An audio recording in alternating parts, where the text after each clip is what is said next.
खुलुमबाय भिउवार्स लोगो नोंथांमोन दिनै आं बे भिडिअ नोंथांमोननो होनो नागिरदों जोंनि बीटीसी खुंथायाव दासान्दि सोर मिनिस्टारफोरा बेवहाय मा डिपार्टमेन्टआव खामानि मावगासिनो दङ आं बेनि बागै नैबे भिडिअआव होनो नागिरदों स' नोंथांमोना भिडिअखौ जोबजासिम नायदो आरो बे जाहैबाय आं होनायनि गुबै थांखियानो जाहैबाय जों बीटीसीआव थानानै बीटीसी नि खुंथाय गोहोनि सोमोन्दै जोंनियाव नलेजफोरा खम जायनि थाखाय जोङो सोद्रोमाफोरा बबे डिपार्टमेन्टखौ लानानै खामानि मावगासिनो दङ बेफोरखौ मोनथिनो थाखायनो आं बे भिडिअखौ नोंथांमोननो होनाय जादों दा बेवहाय नोंथांमोना गिबियावनो नुनो मोनबाय बीटीसी नि आयेन आफादनि दानि बुंथिगिरि थामहिनबा दा सोलिफुबाय थानाय बुंथिगिरिया जाहैबाय कातिराम बर' बेनिफ्राय नेक्स्टआव दङ लेङाइ बुंथिगिरिया जाहैबाय अभिराम महानायक दा बुंथिगिरिनि बिबानाव दङ कातिराम बर' बेनिफ्राय लेङाइ बुंथिगिरिनि बिबानाव दङ अभिराम महानायक बेनिफ्राय दा बीटीसी नि मावफुं सोद्रोमाफोरा सोर दा बेवहाय नोंथांमोना नुनो मोनदों बीटीसी नि मावफुं सोद्रोमाफोरनि फार्स्टआवनो फैबाय मुस्रि प्रमद बर' सार बिथां बेनिफ्राय बिथाङा बीटीसी नि गाहाय मावफुं सोद्रोमा चिफ एक्जिकिउटिभ मेम्बार बेनिफ्राय दा बिथांनि डिपार्टमेन्टफोरा जाहैबाय रांखान्थि पिडब्लिउडि सोलोंथाय आरो गुबुनफोरनो हाजायै बायदि बिफानफोर दा बे डिपार्टमेन्टखौ बिथांमोना नैबे प्रमद बर' सार बिथाङा लादों बेनिफ्राय नेक्स्टआव दङ मुस्रि गोविन्द चन्द्र बसुमतारी बिथां आरो बिथाङा जाहैबाय लेङाइ मावफुं सोद्रोमा बे जाहैबाय डिपुटि चिफ होनना बुंनाय जायो जेखौ डिपुटि चिफ एक्जिकिउटिभ मेम्बार बिथाङा आरो बिथांनि डिपार्टमेन्टआ जाहैबाय BPNRD बे जाहैबाय बिथांनि डिपार्टमेन्ट बेनिफ्राय हा रैखाथि सयल कनजारभेसन जनजाति नायबिजिर फसंथान ट्राइबेल रिसार्च इनस्टिट्यूट रिलिफ आरो रिहेबिलिटेशन बेफोर डिपार्टमेन्टखौ बिथाङा लादों आरो बेनि अनगायैबो दङ निसा मुवानि खाजोना एक्सारसाइज डिपार्टमेन्ट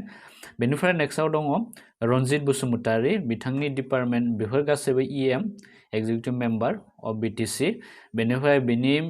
डिपार्टमेन्टफोरा जाहैबाय इनभाइरनमेन्ट आबहावा डिपार्टमेन्ट हाग्रामा आरो बोथोर सोलाय फरेस्ट एन्ड क्लाइमेट चेन्ज हा आरो खाजोना लेन्ड एन्ड रेभिनिउ बेनिफ्राय दङ माइनरिटि बिफान दा बेफोरबायदि माने डिपार्टमेन्ट होनायनि जाहोनानो जाहैबाय सासे मिनिस्टारानो गुबुन डिपार्टमेन्टफोरखौ लानानै खामानि मावजोबनो हाया बेनिखायनो गासैबो मेम्बारफोरनो बेबायदि पार्टिकुलार मोनसे डिपार्टमेन्ट होनाय जायो जायखौ बिसोर लानानै बे डिपार्टमेन्टनि सायाव खामानि मावनाय जायो जोंनि बे बीटीसील' नङा जोंनि आसाम केबिनेटआवबो बेबायदि दङ बेनिफ्राय जोंनि बे जा नरेन्द्र मदिनि सरकार सालायनाय बेफोरावबो बेफोरबायदि डिपार्टमेन्ट होनाय थायो स' बेबायदि डिपार्टमेन्ट होनानै बिसोर खामानि मावलाङो बेबायदि बेनिफ्राय नेक्स्टआव दङ 4 नाम्बाराव दङ रनेन्द्र नार्जारी बिथांनि डिपार्टमेन्टफोरा जाहैबाय हान्थामेला ट्रान्सपर्ट डिपार्टमेन्ट लटारिस लामा रैखाथि दोरोङारि रोंगौथि जौगाखां बेनिफ्राय नेक्स्टआव दङ डक्टर लिटुल स्वर्गियारी बिथांनि डिपार्टमेन्टआ जाहैबाय PHC public health engineering department बेनिफ्राय दङ इनफरमेसन आरो सुबुं फोनांजाब बेनिफ्राय बिजाब बाख्रि इन्डिजिनियास बे जाहैबाय फेट बे डिपार्टमेन्टखौ बिथांनो होनाय जादों बेनिफ्राय नेक्स्टआव दङ राकेश ब्रह्म बिथांनि डिपार्टमेन्टआ जाहैबाय ना फिसिनाय फिसारि जुनार फिसिनाय आरो फाहामथाय बेनिफ्राय गाइखेर बांहोनाय बेफोर डिपार्टमेन्टखौ बिथांनो होनाय जादों बेनिफ्राय 7 नाम्बाराव दङ दावबायसा बर' बेनिफ्राय बेवहाय दङ एम्फौ फिसिनाय सेरिकालचार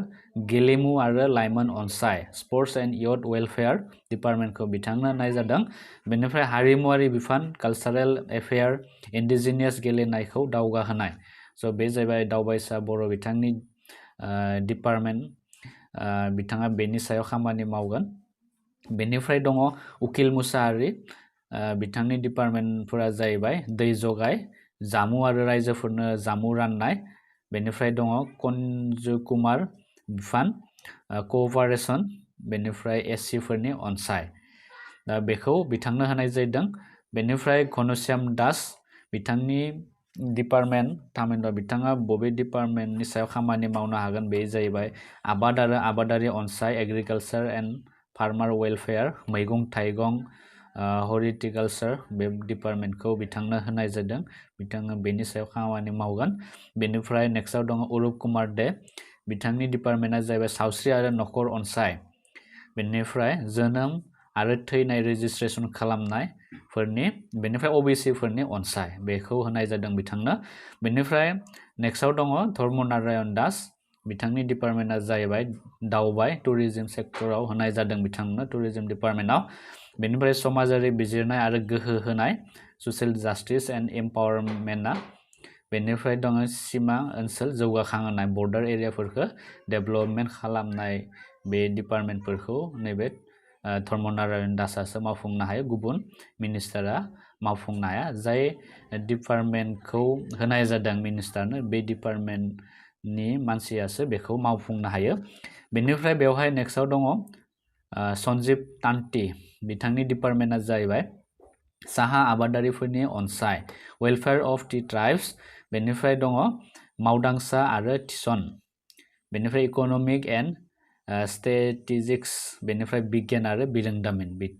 बेफोर डिपार्टमेन्टखौ बिथांनो होनाय जादों बेनिफ्राय रेवरेवा नार्जिहारि बेनिफ्राय बेवहाय दङ दारिमिन इन्डास्ट्रि लिगेल मेट्रलजि स्किल डेभेलपमेन्ट आरो एन्टारप्रेन्योरशिप बेफोरखौ होनाय जादों बिथांनो बेनिफ्राय धनन्जय बसुमतारी बिथांनि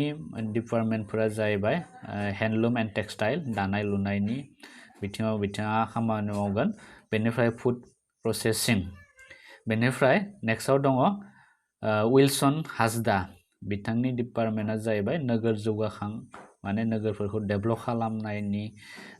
बे खामानिखौ होनाय जादों बेनिफ्राय सिट्स एन्ड आईटी सेक्टरखौबो होनाय जादों बिथांनो बेनिफ्राय गौतम दास बिथांनि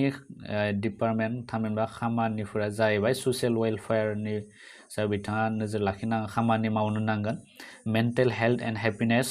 बेनिफ्राय BTCLA बिफानावबो होनाय जादों MSME बेफोरबायदियाव बिथांनो खामानिखौ होनाय जादों बेनिफ्राय नेक्स्टआव दङ लास्ट बे जाहैबाय दिगन्त बरुवा बिथांनि डिपार्टमेन्टआ जाहैबाय इरिगेसन बिथाङा इरिगेसन डिपार्टमेन्टनि सायाव खामानि मावगोन बेनिफ्राय मिउजियाम एन्ड आर्किअलजि आयुष दा बेफोरबायदि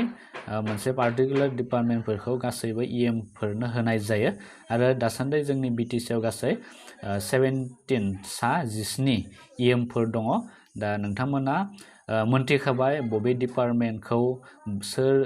फोरनो होनाय जादों नोंथांमोना बेखौ मोनथिनो हाबाय आरो नैबे भिडिअखौ आं नोंथांमोननि जेनेरेल नलेजनि थाखाय होनाय जादों उननि समावबो नोंथांमोननो बिदिनो BTCनि माखासे जिकेफोरखौ नोंथांनो लाबोनाय जागोन आरो